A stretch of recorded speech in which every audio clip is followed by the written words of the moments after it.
Dear students of class 11, আমি তোমাদের geometric progression বা গুণোত্তর প্রগতি সংক্রান্ত ক্লাসগুলির পার্ট 8-এ চলে এলাম। আজকে স্থির করে রেখেছি যে তোমাদের হয়তো দুটা না গোটা তিনেক অঙ্ক আমি তোমাদের করে দেব। সেটা হচ্ছে প্রথমত দুটি হচ্ছে সংক্ষিপ্ত উত্তরধর্মী, আর একটি হলো দীর্ঘ উত্তরধর্মী অঙ্কটা নিয়েছি একদম ছোট বলেই আর কি। এমনি দীর্ঘ উত্তরধর্মীতে আছে ঠিকই, কিন্তু অঙ্কটা ছোট। তাহলে প্রথম অঙ্কটা শোনো। প্রথম অঙ্কটা হচ্ছে তোমাদের বলা আছে, আমি কিন্তু আর কোনো অঙ্কই লিখবো না, কারণ লিখতে গেলেই সময় নষ্ট হয়, অযথা সময় নষ্ট হয় আর কি। তোমরা যদি আমার কথাগুলো ভালো করে শোনো তাহলেই বুঝতে পারবে। বলছে 20 নম্বর অঙ্কটা, সংক্ষিপ্ত উত্তরধর্মী 20, সংক্ষিপ্ত উত্তরধর্মী 20 নম্বরটা এখানে লিখে রাখলাম। সংক্ষিপ্ত উত্তরধর্মী 20 নম্বর অঙ্ক। 20 নম্বর অঙ্কটা বলছে দুটি প্রদত্ত সংখ্যার একটি সমান্তরীয়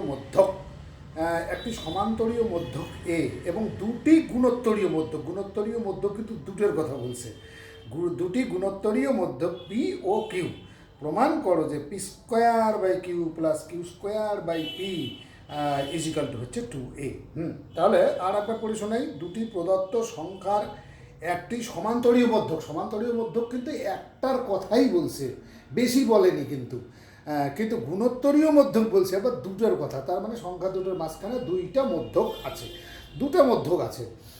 এই অবস্থায় তোমাকে প্রমাণ করতে বলছে p square by small q তোমার কি plus q square by small p equal to 2a, অর্থাৎ এইরকম প্রমাণ করতে বলছে। পি স্কোয়ার বাই তোমার পি স্কোয়ার বাই কিউ আর প্লাস হচ্ছে তোমার কিউ স্কোয়ার বাই পি এগুলো স্মল পি, কিন্তু পি ইজিক্যাল টু হচ্ছে 2a, যেখানে দুটো সংখ্যার এরিথমেটিক মিন হচ্ছে তোমার এ, এবং এদের মাঝখানে দুটা জিওমেট্রিক মিন হচ্ছে তোমার কি পি এবং কিউ। তাহলে সংখ্যা দুটোকে তো আমাকে ধরে নিতেই হবে। অঙ্কটা যদি আমি করতে যাই আর কি, করতে গেলে আমাকে এইখান থেকে আনসারটা শুরু করলাম, কিন্তু আমি আনসার কি ধরি? সংখ্যা দুটি হলো এক্স এবং ওয়াই। না ধরলে কিন্তু হবে না। ধরি সংখ্যা দুটি হলো এক্স এবং ওয়াই। এই এক্স ওয়াই এর মাঝখানে তোমার কি এ হলো একটি সমান্তরীয় মধ্যক। তাহলে যেহেতু এ একটার কথাই বলছে, এখানে দুটোর কথা কিন্তু বলে নেই। সমান্তরীয় মধ্যক।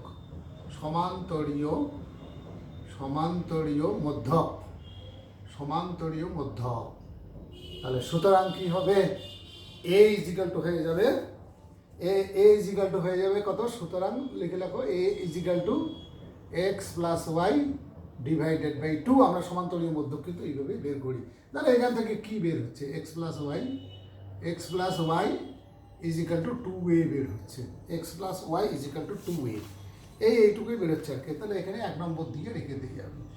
আর এইখানে দেখো পি কিউ বলছে এক্স এবং আর দুইটি গুণোত্তরীয় মধ্যক আর কি, তাহলে এবার দেখি, চলে যাই আমি। এটা কি বলছে তোমার হচ্ছে আবার যেহেতু লেখো, লিখবে যে আবার যেহেতু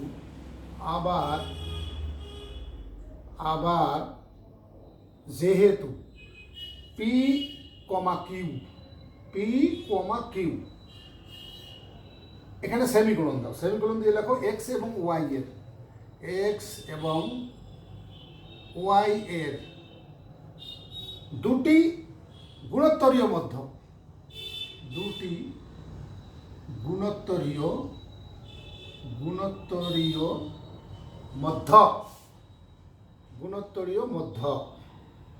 তাহলে সুতরাং আমরা কি লিখতে পারি? গুণোত্তরীয় মধ্যক যদি হয় তাহলে ঠিক এইভাবে থাকবে। কীভাবে থাকবে? তোমার এক্সের পরে তোমার সুতরাং এইভাবে একটু লিখে নিলে ভালো হয়। এক্সের পরে থাকবে পি, তারপরে থাকবে কিউ, তারপরে থাকবে ওয়াই, এইরকম করে থাকবে। এদের হচ্ছে ইয়েটা আর কি, মানে শ্রেণীটা। তাহলে সুতরাং এইখানে থেকে এইখানে শ্রেণীটিও লিখতে পারো। সুতরাং শ্রেণীটি আমি লিখে দিলাম এখানে। সুতরাং শ্রেণীটি এটা, এবং তাহলে সুতরাং তাই যদি হয়, শ্রেণীটা যদি এটা হয়, তাহলে p by x is equal to q by p, q divided by p, আর is equal to y divided by q হবে, ওয়াই ডিভাইডেড বাই কিউ। এখন এইটাকে আমরা আর ধরে নিই, আর ধরলে এমনিতেও করা যেত, যে এইভাবে তোমার সেরেন্ডিটি লিখে এইরকম এই সেকেন্ড ব্র্যাকেটের ভিতর দিয়ে রাখলে ভালো হয়। সাইডে কিন্তু আমরা সাধারণত এইভাবেই লিখি আর কি, হয় কমা দিয়ে লিখি, নাহলে কখনো যোগ চিহ্ন দিয়ে লেখা হয়। তাহলে আমার কী বার হবে, সুতরাং পি ইজ ইকাল টু কত বার হবে, পি ইজ ইকাল টু বার হবে এক্স আর। আবার কিউ ইজ ইকাল টু কত বার হবে, দেখো কিউ ইজ ইকাল টু বার হবে পি আর। আবার ওয়াই ইজ ইকাল টু কি কত বার হবে, ওয়াই ইজ ইকাল টু বার হবে কিউ আর। এইখানে পি এর পরিবর্তে এই যে দেখো এইখানে q is equal to p এর পরিবর্তে তুমি বসিয়ে দাও এক্স আর, তাহলে এটা কত হয়ে গেল এক্স আর স্কোয়ার। এবার এখানে কিউ এর মানটা বসিয়ে দাও, কিউ এর মানটা y is equal to q এর মানটা বসিয়ে দিলে এটা হয়ে যাবে এক্স আর কিউ। এইরকম করে তোমাদের মানগুলো বার হলো। আমরা পি এর মানও এক্স এবং আর দিয়ে পেলাম, কিউ এর মানও এক্স এবং আর দিয়ে পেলাম, ওয়াই এর মানও আমরা এক্স এবং আর দিয়ে পেলাম। তাহলে এইবার আমি বাম পক্ষে চলে যাই, যেটা প্রমাণ করতে বলছে। সুতরাং বাম পক্ষ বা লেফট হ্যান্ড সাইড, যেটাই লেখো না কেন, যা খুশি লিখবে আর কি। বাম পক্ষটা কী হবে, যেটা আছে দেখো, বাম পক্ষ পি স্কোয়ার বাই কিউ, দেখি এটা 2 বের হয় কিনা, আর প্লাস হচ্ছে q square divided by p. এইবার মানগুলো বসিয়ে দাও। এটা যে পি স্কোয়ারের মানটা কী হবে, এখানে দেখো তো দেখি, পি স্কোয়ারের মানটা হবে তোমার এক্স স্কোয়ার আর স্কোয়ার, আর কিউ এর মানটা এই যে দেখো এখানে এক্স আর স্কোয়ার দেখাই যাচ্ছে, এক্স আর স্কোয়ার লিখে দাও, এক্স আর স্কোয়ার। এইখানে কিউ স্কোয়ারের মানটা কত দাঁড়াবে দেখি তো, কিউ এর মানটা কি আছে, কিউ এর মানটা তাহলে এক্স স্কোয়ার আর টু দি পাওয়ার 4 হবে, এটা এক্স স্কোয়ার আর টু দি পাওয়ার 4 দেখে করবে আর কি। আর পি এর মানটা কি, পি এর মানটা হচ্ছে তোমার এক্স আর। এবার এইখানে কাটাকাটি যায়, আর স্কোয়ার কাটাকাটি যাবে, এক্স শুধু স্কোয়ারটা কাটাকাটি দিলাম, এইটা স্কোয়ারটা কাটাকাটি দিলাম, আর এইখানে তোমার আর এখানে আর কিউব থাকবে, তাহলে এক্স আর কিউব। আমি কি পেলাম, এক্স প্লাস এক্স আর কিউব, এইটা পেলাম আমি তোমার কি লাস্ট উত্তর আর কি। তাহলে এখন এক্স আর কিউবটা আমরা কিন্তু দেখো এখানে ওয়াই আমরা তোমার বের করে রেখেছি, এই যে এইখানে যদি একটা নম্বর দিয়ে রাখতে ভালো হয় আর কি। এখানে কোথাও নম্বরকে দিয়েছি একটা, তাহলে এখানে 2 নম্বর দাও, 2 নম্বর ওয়াই। তাহলে এটা কত হয়ে যাচ্ছে, এটা হয়ে যাচ্ছে তোমার এক্স প্লাস ওয়াই। এইখানে লেখা রাখো যেহেতু y is equal to x আর কিউব, এই দেখো যে y is equal to x আর কিউব, তাহলে এক্স প্লাস ওয়াই, আর এক্স প্লাস ওয়াই একের সাহায্যে, ওই যে দেখো এখানে একের সাহায্যে ওটা কী হয়ে যাবে, ওটা হয়ে যাবে 2a। এখানেও লিখে রাখো যেহেতু x plus y is equal to 2a, অথবা এখানে লিখবে যে একের সাহায্যে, 1 নম্বর ওখানে দিয়ে রেখেছিলে, একের সাহায্যে যে কোনোটা লিখলেই হবে। তাহলে এই গেল তোমাদের 20 নম্বর অঙ্কটা। এইবারে আমি যাব তোমাদের 25 নম্বর অঙ্কে। 20 নম্বর অঙ্ক কিন্তু হয়ে গেল, এবার 25 নম্বর অঙ্কটা একটু ভালো করে শোনো। 25 নম্বর অঙ্কটা বলছে দুটি ধনাত্মক সংখ্যা এ এবং বি এর গুণোত্তরীয় মধ্যক জি হলে দেখাও যে, মানে কথা কিন্তু তেমন কিন্তু বেশি নেই, তোমরা যদি ভালো করে একটু শোনো তাহলেই কিন্তু ব্যাপারটা বুঝতে পারবে, আর না হলে বইটা খুলে একটু দেখে নেবে। 25 নম্বর অঙ্ক, দুটি ধনাত্মক বাস্তব সংখ্যা এ এবং বি এর গুণোত্তরীয় মধ্যক জি, গুণোত্তরীয় মধ্যক বলছে জি হলে দেখাও যে 1 divided by g square minus square plus 1 divided by g square minus B square is equal to 1 by g square. এই যে এইটুকু প্রমাণ করতে বলছে আর কি, মানে কি বলা আছে আমি আর একবার তোমাদের ভালো করে শোনাচ্ছি, তারপরে অঙ্কটা আমি করে দিচ্ছি। তো দেখি আগে এটা মুছে দিই। 25 নম্বর অঙ্কটাতে যাব, এটাও সংক্ষিপ্ত উত্তরধর্মী অঙ্ক, সংক্ষিপ্ত উত্তরধর্মী 25। তাহলে দেখো দেখি আরেকবার পড়ে শোনাই তোমাদের। 25 নম্বর অঙ্ক, 20 করে দিলাম, 25 করে দিচ্ছি এবার। 25 নম্বর অঙ্কটা বলছে দুটি ধনাত্মক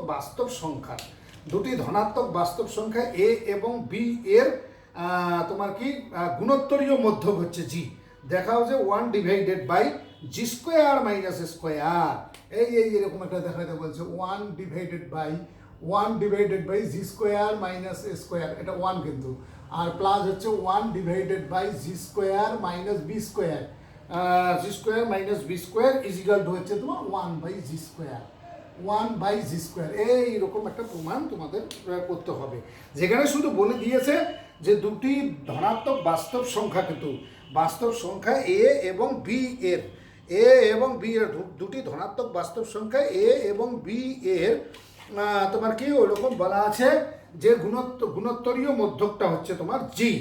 আচ্ছা, তাহলে এবার অঙ্কটা লেখা শুরু করো। আমি অঙ্কটাতে ধরলাম, করা শুরু করলাম, আনসারে চলে যাচ্ছি। কি বলছে, যেহেতু এ বি এর গুণোত্তরীয় মধ্যক জি, যেহেতু এ কমা বি এর গুণোত্তরীয় মধ্যক, দেখো গুণোত্তরীয়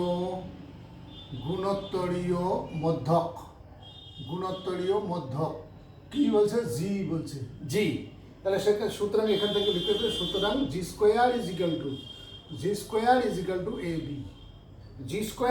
টু এ বি, নাম্বার 1 করে দাও এখানে জি স্কোয়ার। তাহলে জি ইজ ইকুয়াল টু, এখান থেকে জি বের করার দরকার নেই, তাহলে আমার অঙ্কটাতে যা আছে, তাহলে সুতরাং আমি এইখান থেকে লিখতে পারি G square minus A square is equal to A B minus A square.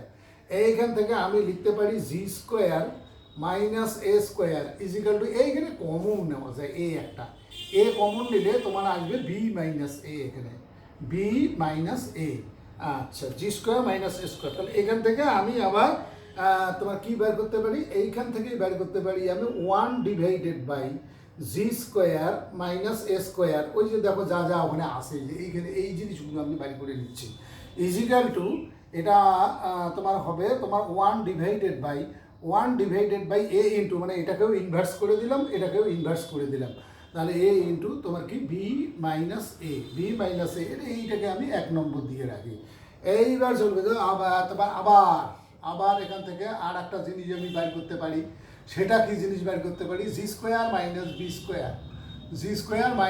Square, সেটা কি হবে, সেটা হবে A B minus B square, তোমার A B minus B square, G square minus B square, এটা হচ্ছে G square minus B square equal to, এখানে তোমার বি কমন নেওয়া যাবে, বি কমন নিলে এখানেও আমরা পাচ্ছি কত, এ মাইনাস বি পাচ্ছি আর কি, এ মাইনাস বি।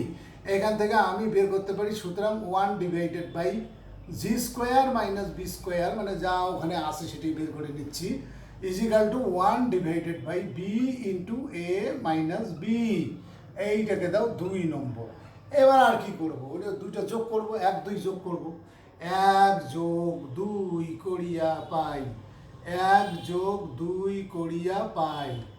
আচ্ছা, দেখো তো দেখি কি, তাহলে একে এইদিকে বায়ে যোগ করো, ডাইনে যোগ করো, সমান তো, ডান দিক বাঁ দিক সমান, বাঁ দিক ডান দিক সমান, ডান দিক সমান, বায়ে যোগ, ডাইনে যোগ, সমানই থাকবে।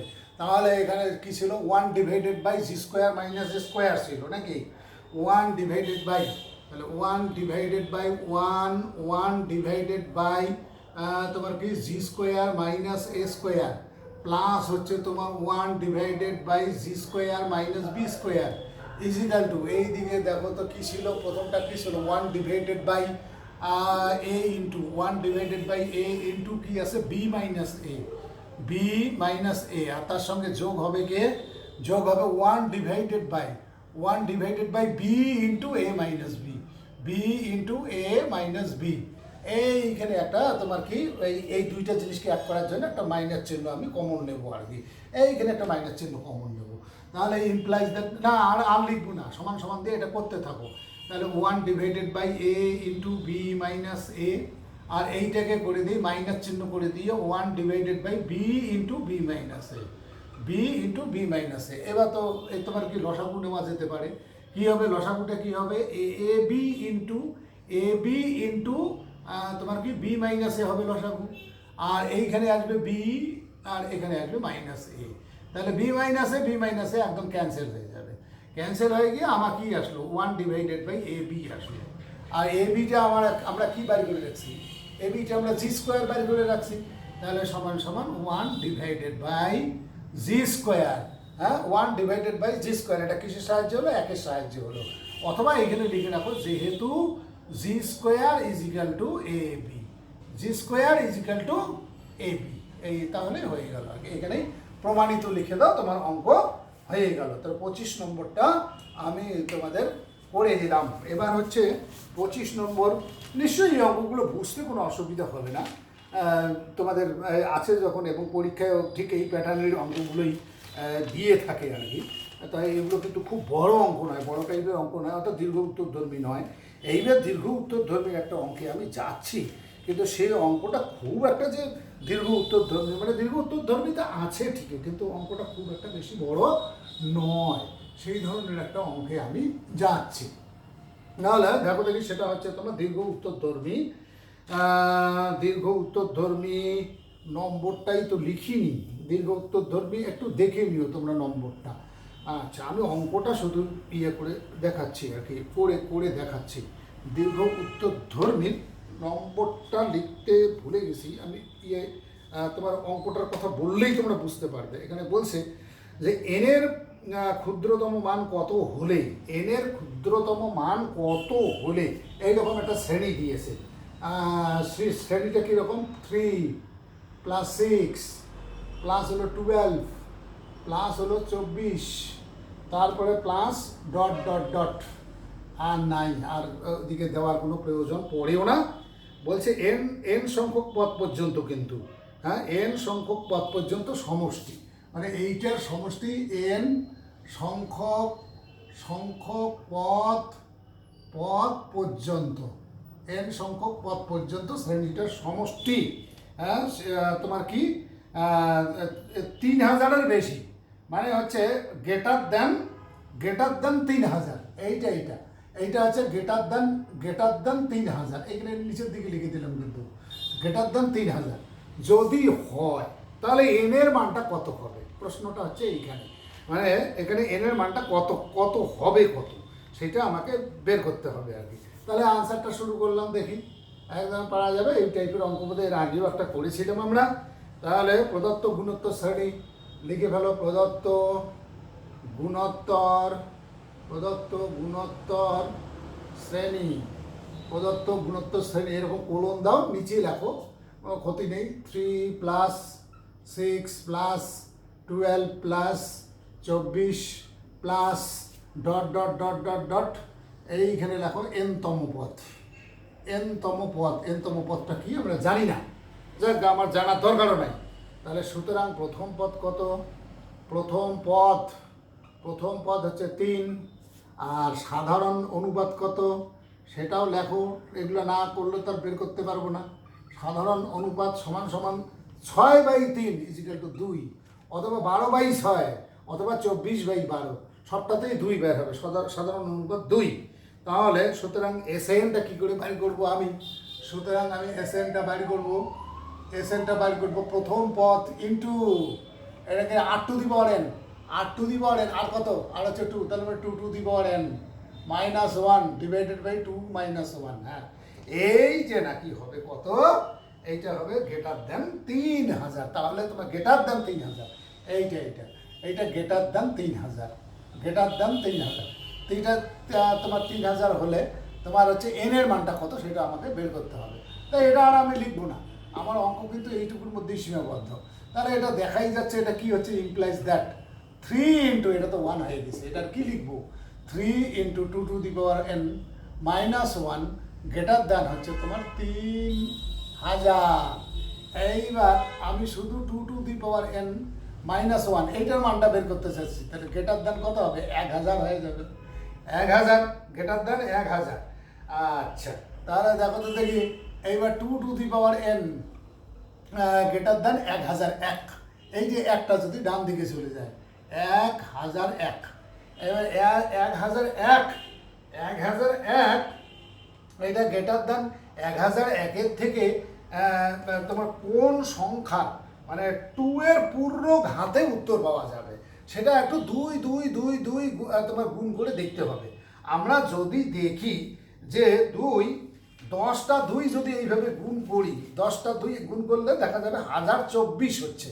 এইরকম 2 × 2 এরকম করতে করতে যদি 10টা, মানে তোমার 10তম এই যদি করি, তাহলে আমি পাই 1024। তাহলে 1001-এর থেকে বড় এই 1024টাই হচ্ছে নিম্নতম সংখ্যা, যার নাকি তোমার কি 2-এর পাওয়ার পূর্ণ সংখ্যায় পাওয়া যাবে। কারণ এটা কত, 2 টু দি পাওয়ার 10। 10তম বলতে কত, এটা ছিল তোমার 2 টু দি পাওয়ার 10। তাহলে 2 টু দি পাওয়ার 10 যদি হয়, 2 টু দি পাওয়ার 10 হলে তাহলে এইটাকে আমরা এই 1001-এর থেকে বেশি 1024 করবো এবার। তাহলে implies that 2 to the power n। এবার আর আমি গ্রেটার দেন চিহ্ন দেবো না, এবার আমি 1024ই লিখবো। 1024, এই 1024টাই হচ্ছে নিম্নতম সংখ্যা, যার নাকি এই যে 2-এর পাওয়ার হিসাবে। এবার 2 টু দি পাওয়ার 11ও আমার হতে পারে গ্রেটার দেন, তো 2 টু দি পাওয়ার 11, কিন্তু আমাকে তো প্রশ্ন করেছে নিম্নতম মানটা আমাকে বের করতে হবে। তাহলে 2 টু দি পাওয়ার 11-এ আমি যাবো না, আমি 2 টু দি পাওয়ার 10-এই থাকবো। আবার 2 টু দি পাওয়ার 9 হলে কিন্তু এটা 1000-এর থেকে বেশি কোনো দিনই, 1001-এর থেকে বেশি কোনো দিনই হবে না। 2 টু দি পাওয়ার 9, তাহলে আমাকে 2 টু দি পাওয়ার 10টাই নিতে হবে। 2 টু দি পাওয়ার 11 হলে আবার অনেক বেশি হয়ে যায়, তো সেটা তো নিম্নতম হবে না। তাহলে নিম্নতম মান আমার হচ্ছে এটাই। 2 টু দি পাওয়ার 9 হলে এটার থেকে ছোট হয়ে যাবে, এর থেকে বড় কোনো দিনই হবে না। আবার 2 টু দি পাওয়ার 10 করলে তোমার 1024 হবে। আর 2 টু দি পাওয়ার 11 করলে মানে এত বেশি হয়ে যাচ্ছে যেটা নিম্নতম মানের পর্যায়ে পড়ছে না। তাহলে এবার আমি কত করবো, 1024 করে দিলাম, এইটাকে করে দিলাম 2 to the power n equal to 2 to the power 10। তাহলে এইখান থেকে আমি n এর মানটা পেলাম আমি কত, 10। তাহলে আমার উত্তরটা কি হবে, উত্তরটা হচ্ছে n এর ক্ষুদ্রতম মান। সুতরাং n এর ক্ষুদ্রতম মান, n এর ক্ষুদ্রতম মান সমান সমান হচ্ছে 10। এইটা হবে অঙ্কটার উত্তর। তাহলে আমি দেখো আজকে বলতে গেলে ছোট যদিও একটা অঙ্ক তোমার ছিল দীর্ঘ উত্তরধর্মী ছিল, কিন্তু আদতে ওটা দীর্ঘ উত্তরধর্মী তোমার প্রশ্ন নয়, হয়তো অ্যাক্সিডেন্টাল কনসিডার করতে গিয়ে একটু এদিক ওদিক হওয়ার জন্যই ওটা দীর্ঘ উত্তরধর্মীতে পড়েছে। অঙ্কটা আসলে কিন্তু সংক্ষিপ্ত উত্তরধর্মী অঙ্কই আর কি। তাহলে সেই জন্যই আমি 3টি সংক্ষিপ্ত উত্তরধর্মী অঙ্ক আমি আজকে তোমাদের করে দিলাম। এর পরের দিনই আমি দীর্ঘ উত্তরধর্মীতে ঢুকবো। দীর্ঘ উত্তরধর্মীরও খুব বেশি অঙ্ক কিন্তু আমি করাবো না করিয়ে একদম তোমার হচ্ছে জিপি বা জিওমেট্রিক প্রোগ্রেশন থেকে আমি একদম বেরিয়ে গিয়ে অন্য কোনো চ্যাপ্টারে আমি এখন স্থির করতে পারি নাই, ভেবে রেখেছি হয়তো তোমাদের জটিল রাশিতে ঢুকবো, গিয়ে জটিল রাশিতে একটু অন্যরকম, অর্থাৎ যে কনসেপশনটা তোমাদের একদমই নেই আর কি, কনসেপশনটা তোমাদের নেই সেই ধরনের জিনিস জটিল রাশিতে, অথবা ওদিকে তোমার আরও কিছু বিষয় আছে যেগুলো সম্বন্ধে তোমাদের কোনো কনসেপশন নেই। এদিকে দ্বিঘাত সমীকরণ সম্বন্ধে কিন্তু কনসেপশনটা তোমাদের আছে, ওদিকে পারমিউটেশন, কম্বিনেশন, তারপরে বাইনোমিয়াল থিওরেম, এগুলো সম্বন্ধে কিন্তু তোমাদের কোনো অভিজ্ঞতা নাই। যাই হোক, হয়তো বা আমি জটিল রাশিতেই ঢুকে যেতে পারি এরপরে। তাহলে তোমরা আপাতত এগুলো দেখতে থাকো এবং আশেপাশের অঙ্কগুলো তোমরা করতে থাকো।